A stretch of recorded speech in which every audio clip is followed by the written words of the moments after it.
Hi class 10th, welcome to our channel Rising Classes. Please subscribe this channel, press bell icon for more videos. आज discuss करने वाले chapter 3 का topic क्या है?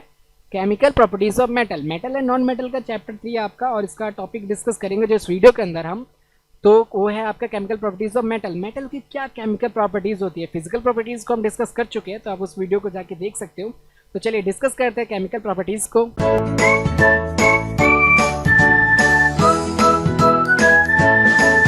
तो सबसे पहले जो केमिकल प्रॉपर्टीज आती है आपके सामने, रिएक्शंस जो हैं, इसमें हमें बेसिकली इस वीडियो के अंदर रिएक्शन ही देखेंगे कि अगर आप मेटल को रिएक्ट कराते हो किसी भी डिफरेंट एलिमेंट के साथ तो क्या क्या आपको प्रोडक्ट मिलते हैं। रिएक्टेंट्स तो आपको पता ही है, ये होते हैं, और ये आपके प्रोडक्ट होते हैं।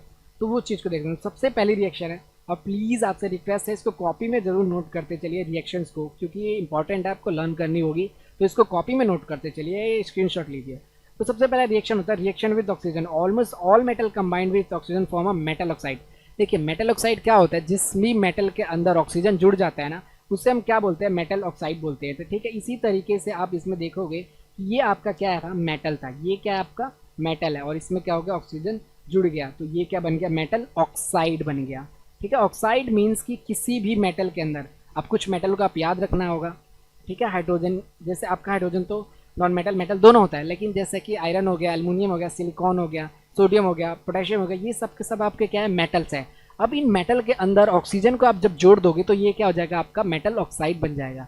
तो पहली रिएक्शन क्या है कि जब भी आप किसी मेटल को रिएक्ट कराते हैं ऑक्सीजन के साथ, तो क्या देता है? वो मेटल ऑक्साइड देता है।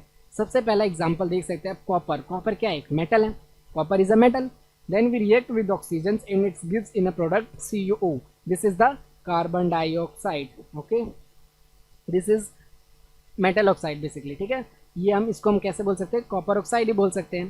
ठीक है, तो हमने क्या किया, जब भी रिएक्शन, इस चीज़ को समझा कि जब भी आप रिएक्ट कराते हो किसी भी मेटल को ऑक्सीजन के साथ, तो वो ऑक्सीजन क्या हो जाता है? कंबाइन हो जाता है उस मेटल के साथ, और उसको हम क्या बोलते हैं? Metal oxide. लाइक कॉपर को ऑक्सीजन के साथ रिएक्ट कराया तो हमें क्या मिल गया?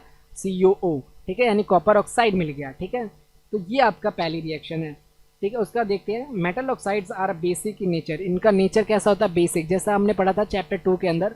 अगर आपने चैप्टर 2 नहीं पढ़ा तो इस चैनल पे वीडियो अपलोड है, आप जाके एक बार देख सकते हो। अगर आपको अच्छा लगे तो प्लीज़ कंटिन्यू करना। तो मेटल ऑक्साइड क्या होता है? बेसिक नेचर होता है इसका। ठीक है, इसका नेचर कैसा होता है मेटल ऑक्साइड का? बेसिक। ठीक है, जो मेटल ऑक्साइड आपका फॉर्म होगा ये क्या होगा? बेसिक नेचर का होता है। ठीक है, लाइक एल्युमिनियम ऑक्साइड हो गया, जिंक ऑक्साइड हो गया, एल्युमिनियम मेटल। देखिए एक नॉर्मल सा फंडा है, याद कर सकते हैं आप लोग कि जो भी आप एलिमेंट है ना उसको याद रखो। जैसे Al है तो Al को एल्युमिनियम बोलते हैं। अब ऑक्सीजन जुड़ गया तो वो क्या हो गया? एल्युमिनियम ऑक्साइड हो गया। सिंपल चीज। इस तरीके जिंक, जिंक एक मेटल है, ऑक्सीजन जुड़ गया तो क्या हो गया? जिंक ऑक्साइड हो गया। ऐसे आप बाकी सबको भी बोल सकते हो। ठीक है, और with both acid as well base produce salt and water known as the amphoteric. Amphoteric concept को हम बाद में समझेंगे। एम्फोटेरिक ऑक्साइड्स वो ऑक्साइड होते हैं ना जो एसिड भी होते हैं और जो बेस भी होते हैं। ठीक है, तो उन्हें हम क्या बोलते हैं? एम्फोटेरिक ऑक्साइड बोलते हैं। लाइक ये देखिए Al2O3 है, ये 6HCl, और AlCl3, ये एक क्या होगा? एक तरह से मान लीजिए ये एम्फोटेरिक ऑक्साइड था। ठीक है, ये एम्फोटेरिक है। क्यों? क्योंकि इसको जब रिएक्ट कराते हो ना, ये एम्फो मान लो अब एम्फोटेरिक है। ठीक है, और इसको जब आप रिएक्ट कराते हो तो ये सॉल्ट और वाटर प्रोड्यूस कर देता है। तो जो आपके मेटल ऑक्साइड्स एम्फोटेरिक होते हैं वो सॉल्ट और वाटर प्रोड्यूस कराते हैं। ठीक है, एम्फोटेरिक मतलब याद रखना कि जो क्या करे, रिएक्ट कराने पर एसिड और बेस दोनों, एसिड बेस के साथ रिएक्ट कराने पर सॉल्ट और वाटर देते हैं, उन्हें हम क्या बोलते हैं? एम्फोटेरिक ऑक्साइड बोलते हैं। तो मतलब पहली रिएक्शन जस्ट सिंपल की जब भी आप मेटल ऑक्सीजन के साथ जुड़ोगे तो आपको मेटल ऑक्साइड मिलेगा। ठीक है, सेकेंड इक्वेशन आती है हमारे सामने, रिएक्शन विद वाटर, कि हम अगर मेटल को पानी के साथ रिएक्ट कराए, वाटर के साथ रिएक्ट कराए तो क्या मिलेगा। ठीक है, देखिए all metal do not react with water. जितने भी आपके मतलब अगर हम देखें तो सारे मेटल्स पानी के साथ रिएक्ट नहीं कर सकते। ठीक है, all metal do not react with water. Those which react from metal oxide and hydrogen gas, अगर जो रिएक्ट करते हैं वो क्या प्रोड्यूस करते हैं? मेटल ऑक्साइड प्रोड्यूस करते हैं और हाइड्रोजन गैस रिलीज करते हैं। ठीक है, metal oxides are soluble in water further. अब जो आपके मेटल ऑक्साइड जो होते हैं ये क्या होते हैं? पानी में घुलनशील होते हैं, यानी सॉल्यूबल होते हैं। यानी देखिए आप कभी भी मेटल को वाटर के साथ रिएक्ट कराइए। ठीक है, कोई भी मेटल लीजिए, ऑक्सीजन के साथ, वाटर के साथ रिएक्ट कीजिए, H2O के साथ। ठीक है, तो आपको क्या मिलेगा? मेटल ऑक्साइड मिलेगा। ठीक है, मेटल ऑक्साइड प्लस हाइड्रोजन। इसको प्लीज़ नोट करते चलिए कॉपी में। कि जब भी आप मेटल को वाटर के साथ रिएक्ट कराओगे तो आपको क्या मिलता है, मेटल ऑक्साइड मिलता है प्लस हाइड्रोजन मिलता है, ठीक है। और मेटल ऑक्साइड प्लस वाटर दोनों को रिएक्ट कराएंगे तो आपका क्या मिल जाता है, मेटल हाइड्रो ऑक्साइड मिल जाता है, जिसमें एच भी कंबाइन होता है।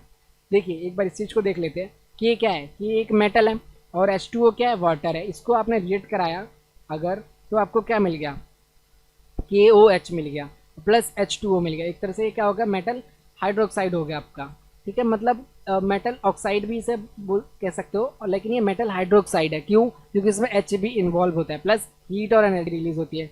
उसी तरीके से अगर आप मान लीजिए Fe और H2O को मिक्स करते हैं, ठीक है, तो इसमें क्या रिलीज होता है, Fe3O4, यानी ये क्या है, एक मेटल ऑक्साइड है। ये क्या है, एक मेटल ऑक्साइड है प्लस हाइड्रोजन गैस, जो मैंने आपको पहली बात बताई थी, ठीक है। अभी आप बस इस पर फोकस करो कि मेटल और वाटर को जब रिएक्ट कराते हैं तो मेटल ऑक्साइड प्लस हाइड्रोजन मिलता है, ठीक है। जब मेटल ऑक्साइड प्लस वाटर को रिएक्ट कराते हैं तो आपको क्या मिल जाता है, मेटल हाइड्रोक्साइड मिल जाता है, ठीक है। तो ये आपका क्या है, मेटल ऑक्साइड है।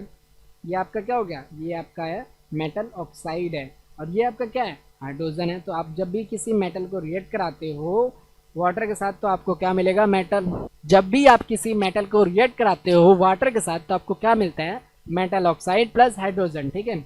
देखिए कुछ ऐसे एक्सेप्शंस होते हैं, जो ये चीज़ें थी आपके सामने, metal like a sodium potassium react with cold water, इसका मतलब होता है बहुत fast. Metal gives a magnesium react and hot water, zinc react with steam. कुछ ऐसे मेटल्स होते हैं जो क्या होते हैं, स्टीम के साथ रिएक्ट करते हैं, कुछ कोल्ड वाटर के साथ रिएक्ट करते हैं और कुछ वाटर के साथ रिएक्ट नहीं करते। लाइक देखिए जो पोटेशियम होता है, अगर आप उसको वाटर से रिएक्ट कराते हो तो डायरेक्ट हाइड्रो ऑक्साइड प्रोड्यूस कर देता है, ठीक है, KOH प्रोड्यूस कर देता है बेसिकली, ठीक है। मेटल हाइड्रो ऑक्साइड इसे बोलते हैं हम, ठीक है। और हाइड्रोजन प्लस हीट एनर्जी, जो आपके पोटेशियम और सोडियम होते हैं ना, ये क्या होते हैं, बहुत ज़्यादा हीट रिलीज करते हैं। अगर आप इनको नॉर्मली रिएक्ट कराओगे वाटर के साथ में तो आप देखोगे कि ये एक्सोथर्मिक रिएक्शन प्रोड्यूस करते हैं, बहुत ज़्यादा हीट और एनर्जी को रिलीज करते हैं। इसीलिए इनको हम कैरोसिन के अंदर कैप करके रखते हैं, उसके अंदर रखते हैं, ताकि ये बहुत ज़्यादा रिएक्टिव होते हैं इसलिए, ठीक है। तो आप ये चीज़ बस याद रखो कि मेटल और वाटर को रिएक्ट कराने पर metal oxide plus hydrogen produce होता है। Metal plus water, metal oxide plus hydrogen. लेकिन कुछ ऐसे भी आपके मेटल होंगे, जब आप मेटल ऑक्साइड और वाटर को रिएक्ट कराओगे तो मेटल हाइड्रोक्साइड मिलते हैं। थर्ड क्या होता है, डाइल्यूट एसिड। देखिए जब भी हम क्या करते हैं, मेटल को रिएक्ट कराते हैं, थर्ड चीज़ के अंदर क्या है कि जब भी मेटल को आप डाइल्यूट एसिड के साथ रिएक्ट कराओगे, ये आपका मेटल है और ये आपका डाइल्यूट एसिड है, तो क्या प्रोड्यूस होता है, सॉल्ट और हाइड्रोजन गैस प्रोड्यूस होगा। ये आपका मेटल है, ठीक है, ये बात समझ आ गई। ये मेटल हो गया और ये क्या, डाइल्यूट एसिड हो गया। इन दोनों को जब भी हम रिएक्ट कराते हैं तो क्या प्रोड्यूस होता है, सॉल्ट और वाटर प्रोड्यूस होता है। याद रखना हमेशा, मेटल और डाइल्यूट एसिड को जब भी रिएक्ट कराओगे तो आप क्या मिलेगा, सॉल्ट और हाइड्रोजन मिलेगा। एक आपका एक्सपेरिमेंट होता है, ये जब देखिए इसमें क्या लिया हमने, एक जिंक ले लिया, जिंक को इंसर्ट डाला गया इसके अंदर, और ये एक तरह का लिक्विड था, एक तरह का डाइल्यूट सॉल्यूशन था। इन दोनों को मिक्स किया गया। मिक्स करने के बाद थोड़ी देर बाद देखा तो एक गैस रिलीज हुई। वो गैस कौन सी थी, आपकी हाइड्रोजन गैस थी, ठीक है। और उस हाइड्रोजन गैस को जब बाहर निकाला गया, बाहर निकला तो इसको अगर हमने ना थोड़ा सा टेम्परेचर दिया, बर्न किया, तो इसमें से एक ये जो बबल्स थे वो फट गए और इन्होंने क्या साउंड प्रोड्यूस किया, पॉप साउंड प्रोड्यूस किया, ठीक है। हाइड्रोजन कैसा साउंड प्रोड्यूस करता है, पॉप साउंड प्रोड्यूस करता है। और जब पॉप साउंड प्रोड्यूस करता है तो हमें ये बात पता लग जाती है कि एक मेटल को HCl यानी डाइल्यूट एसिड के साथ रिएक्ट कराया गया, तभी वो क्या प्रोड्यूस कर रहा है, पॉप साउंड प्रोड्यूस कर रहा है, ठीक है। Hydrogen gas is not evolve when the metal react with nitric acid. जब नाइट्रिक एसिड रिएक्ट कराओगे आप तो हाइड्रोजन गैस तब इवॉल्व नहीं होता, तब नहीं निकलता, ठीक है। It is a strong oxidizing agent होता है इसीलिए, और ये N2O और NO की फॉर्म में बना लेता है अपने आप को, NO2 ये सब। लेकिन देखिए but magnesium and manganese react with very dilute acid. और जो आपके मैग्नीज होते हैं और मैंगनीज, ये कुछ एक्सेप्शंस है, कुछ और प्रॉपर्टीज़ है इस रिएक्शन के ऊपर, वो बहुत ही ज़्यादा डाइल्यूट के अंदर रिएक्ट करते हैं। HNO3 evolve H2 gas. HNO3 क्या होता है, H2 गैस को इवॉल्व करता है। मतलब कि किसी भी अभी मेटल को डाइल्यूट एसिड रिएक्ट कराओगे आप, जस्ट लाइक कि जिंक को जब हमने रिएक्ट कराया था HCl से, ठीक है, तो ये क्या प्रोड्यूस कर देगा, डाइल्यूट। आप डाइल्यूट HCl लीजिएगा, ठीक है, ये डाइल्यूट है, DI से आप डाइल्यूट समझिए इसे, ठीक है। जब भी इस चीज़ को डाइल्यूट के साथ आपने रिएक्ट कराया तो ये क्या प्रोड्यूस कर देगा, ZnCl, ठीक है, ZnCl ये प्रोड्यूस कर देगा और प्लस हाइड्रोजन गैस, आप ये जानते ही हैं। तो ये सॉल्ट और वाटर हो गया, ठीक है। तो ये आपका रिएक्शन था थर्ड, ठीक है। अब देखिए कुछ रिएक्शंस होते हैं जैसे कि how do metals and non metal react, क्या मेटल और नॉन मेटल रिएक्ट कैसे करते हैं, क्या होता है। देखिए मेटल्स आर, देखिए metals and non metal react with combination reactions in the binary ionic compound. एक बाइनरी आयनिक कंपाउंड कॉन्सेप्ट होता है, ये आप हायर क्लास में समझेंगे, अभी कोई इतनी ज़रूरत नहीं है। तो देखिए जब भी आप मेटल और नॉन मेटल को रिएक्ट कराओगे, एक मेटल क्या है, ये है सोडियम, और नॉन मेटल है ये है ये। तो जब भी आप मेटल और नॉन मेटल को कंबाइन कराते हैं तो एक तरह से क्या प्रोड्यूस होता है, सॉल्ट या फिर प्रेसिपिटेट प्रोड्यूस होता है। When remain group metal react with a non-metal formula ionic compound predictable, the compound contain a transition metals, the formula is non predictable। अब कुछ ऐसे आपके मेटल्स होते हैं जिनके रिएक्शन के हम प्रिडिक्ट कर सकते हैं कि अगर आप रिएक्ट कराते हो तो मेटल और नॉन मेटल को कि आपका सॉल्ट प्रोड्यूस होगा, लेकिन कई ऐसे ट्रांजिशन मेटल होते हैं जिनको मेटल नॉन मेटल के साथ रिएक्ट नहीं करा सकते। तो कुछ ऐसे आपके मेटल और नॉन मेटल होते हैं, रिएक्ट करते हैं और आयनिक कंपाउंड बनाते हैं, ठीक है, और वो सॉल्ट प्रोड्यूस करते हैं। उसके बाद से आप देखिए reactions of metal with metal salt, जैसे कि आप देखते हो रिएक्टिविटी ऑफ मेटल आपके कुछ होते हैं, जैसे कि अगर दो मेटल सॉल्ट, एक मेटल हो गया और एक मेटल सॉल्ट हो गया, ठीक है, अगर आप उसको रिएक्ट कराते हो तो क्या होता है। देखिए एक रिएक्टिविटी सीरीज़ है और ये सीरीज़ को आपको लर्न करना है, ठीक है। जो पोटेशियम होता है और सोडियम होता है सबसे ज़्यादा हाईली रिएक्टिव होते हैं। तो जो हाईली रिएक्टिव वाले एलिमेंट होते हैं ना, वो लो रिएक्टिव एलिमेंट जो नीचे प्रेजेंट है, जिंक हो गया, Fe हो गया, SnBb है ना, HC, इसको क्या करते हैं, रिप्लेस कर देते हैं, ठीक है। मान लीजिए एक हाईली रिएक्टिव एलिमेंट है, ठीक है, इस चीज़ को समझते हैं हम, K प्लस एक मेटल सॉल्ट है, लाइक हमारा हो गया ZnCl, ये एक मेटल सॉल्ट हो गया, ZnCl is a metal salt. तो अब क्या हो जाएगा, ये Zn को ये क्या कर देगा, रिप्लेस कर देगा, ये क्योंकि बहुत ज़्यादा हाईली रिएक्टिव है। ये क्या होता है, ऊपर वाले टॉप पे है ना ये पोजीशन पे, तो ये क्या कर देगा, उसको रिप्लेस कर देगा और ये क्या बना देगा, KCl हो जाएगा, ठीक है। तो ये आपका मेटल सॉल्ट जब रिएक्ट हो जाता है किसके साथ, किसी दूसरे मेटल के साथ, ये भी एक मेटल था, this is metal and this one is metal salt, ठीक है, ZnCl हो गया। तो ये क्या करता है, हाईली वाले लो वाले को रिएक्ट कर देगा, मतलब रिप्लेस कर देगा। इस तरह से Na वाला किसको रिप्लेस कर देगा, अपने लोअर वाले को, ठीक है। इस तरह से Mg किसको, Al को। इसी तरीके से आपके मेटल और नॉन मेटल रिएक्ट करते हैं, मेटल और मेटल सॉल्ट रिएक्ट करते हैं। तो ये आप इसको नोट कर लीजिएगा और याद करिएगा, रखिएगा कि K और सोडियम पोटेशियम ये कहते हैं हाईली रिएक्टिव होते हैं और लोअर वाले लो रिएक्टिव होते हैं। उसके बाद एक लास्ट ये समझ लीजिए एक्वारिजिया, मतलब इस टॉपिक का कि एक्वारिजिया क्या होता है। देखिए fresh prepared mixture concentrated hydrochloric acid and concentrated nitric acid ratios में क्या था, 3:1, ठीक है। Highly corrosive fuming liquid is one of the few reagents able to dissolve the gold and platinum. देखिए जो आपका गोल्ड होता है ना, प्लेटिनियम होता है, ये क्या होता है, बहुत ज़्यादा लेस रिएक्टिव होते हैं, ये रिएक्ट ही नहीं करते और इसके वजह से ये घुल नहीं पाते।